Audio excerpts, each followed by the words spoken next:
Hello there, welcome to DaveTech YouTube channel, and in this video I will show you how to watch YuppTV on Hisense Smart TV. If you find the video helpful, make sure to like, subscribe and share for more important videos like this.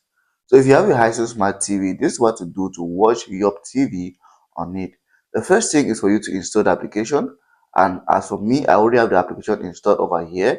But if you don't have the application installed, you have to start by installing it by go over to your app store or your Vida App Store. This Vida App Store is on any Hisense Smart TV.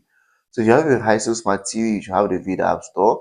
Once you're here, you can just come over and search for the application, which is YuppTV.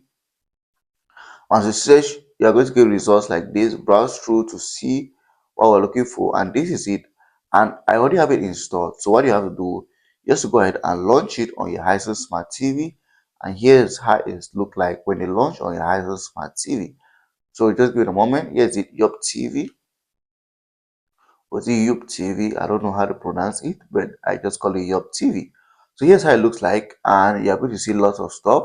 You see Big Brother, India, stuff like that, and there's a lot of content here that you can watch on the application. Lots of channels that you can watch, and you'll be asked to sign in so you need an account. So you have to create an account. You can come over here and sign in, and then you can watch content on YuppTV on your Hisense Smart TV. If you find the video helpful, make sure to like, subscribe, and share for more important videos like this.